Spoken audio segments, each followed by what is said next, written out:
Today, we're taking a journey through the Chinese lunar calendar to meet the 12 flower deities. It's this incredible mix of nature, history, and pure legend. So let's dive in and see what these ancient stories are all about. So the idea is actually pretty simple, but it's really elegant. Each of the 12 lunar months has a specific flower that represents it, and guarding each of those flowers, a special deity. But here's the thing, when we say deities, we're not really talking about gods in the way you might think. They're actually famous poets, legendary beauties, and beloved heroes from folklore whose stories got tangled up with the flowers of their month. And this whole tradition just got a massive spotlight, believe it or not. A huge stage show at the Spring Festival Gala brought them to life in this absolutely stunning way. And these old tales basically went viral overnight.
外莲之，出淤泥而不染，濯清涟而不妖。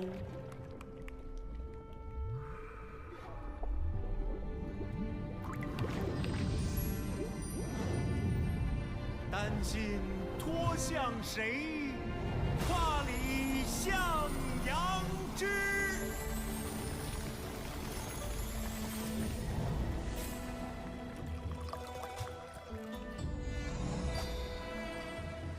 何须浅碧深红色，自是花中第一流。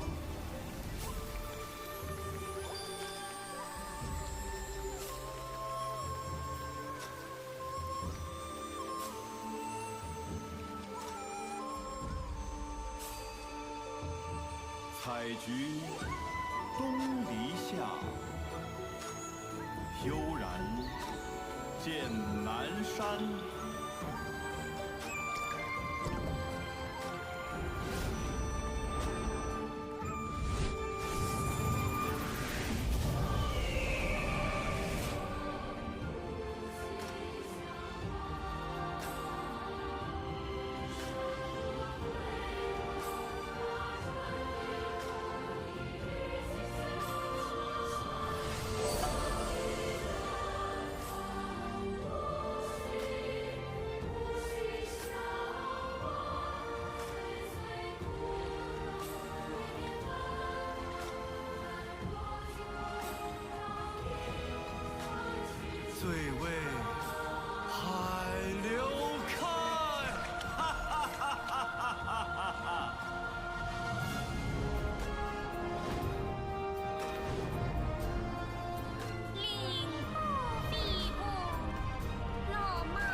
Okay, so we're gonna do this by the seasons. We'll start with all the new beginnings in spring, jump into the blazing energy of summer, then get into the more thoughtful mood of autumn, and finally, we'll wrap up with the tough but beautiful flowers of winter.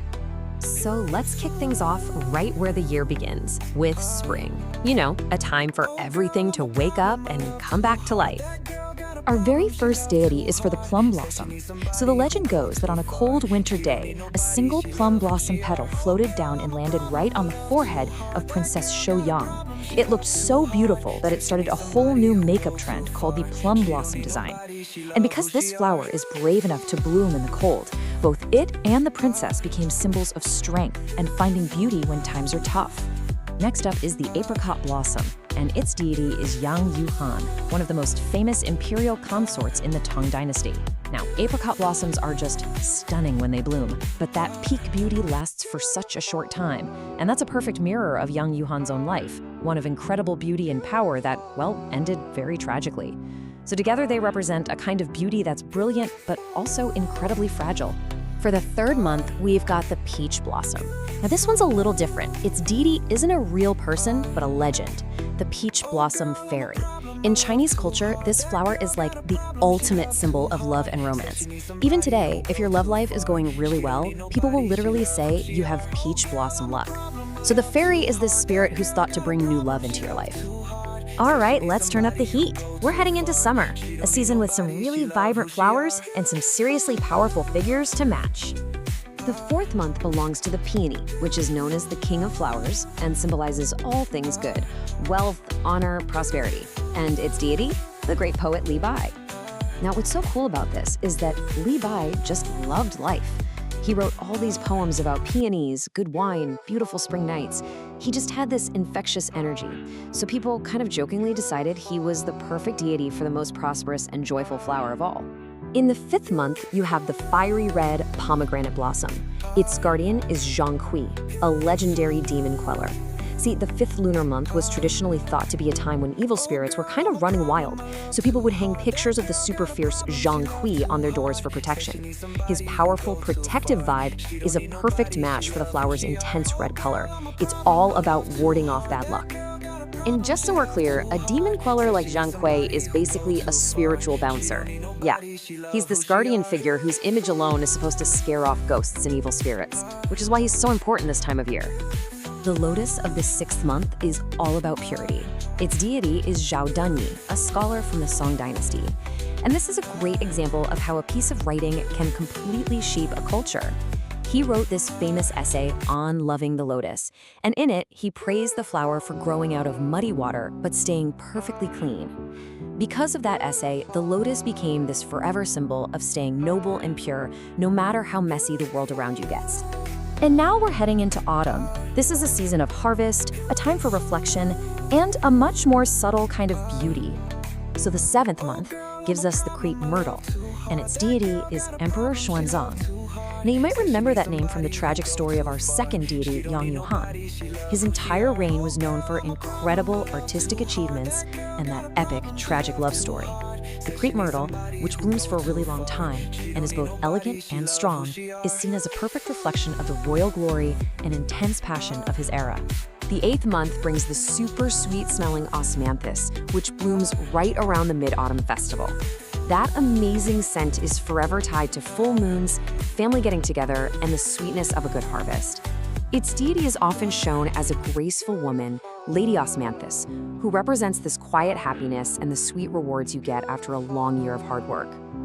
Our autumn tour ends with the chrysanthemum and the poet Tao Yuanming.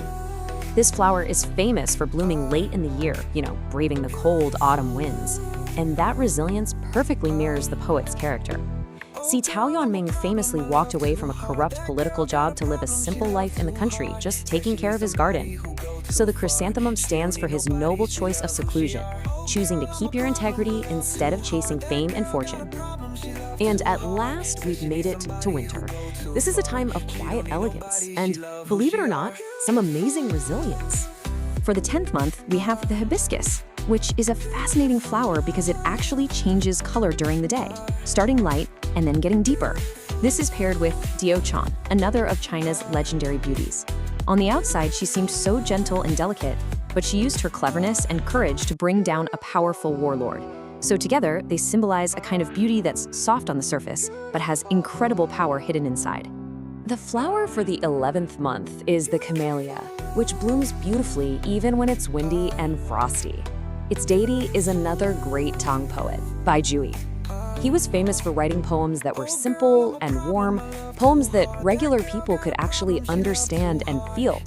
And so the camellia deity represents a gentle kind of strength and the deep friendships that get us all through the hard times. And finally, to close out the year, we have the narcissus. It blooms with this fresh, clean scent right around the Lunar New Year. Its deity is the Lu River goddess, a kind of dreamlike water spirit from a famous poem. She's described as being elegant, distant, almost untouchable. This final pair brings the whole cycle to a close with this feeling of pure, ethereal elegance, a perfect, quiet way to say goodbye to the old year. So, from strength and romance to purity to inner power, every single month has its own story and its own spirit. It really makes you wonder, right? What does your flower and its guardian say about you? Here it is, a quick look at all 12. Go ahead and find your lunar birth month on the chart. Are you the strong plum blossom, the romantic peach blossom, or maybe the secluded chrysanthemum? It's just a really cool way to connect a little piece of yourself to this huge, beautiful cultural tradition. Thanks so much for joining me. She don't need nobody, she love who she are. Oh girl, I'm a problem, I love too hard. That girl got a problem, she love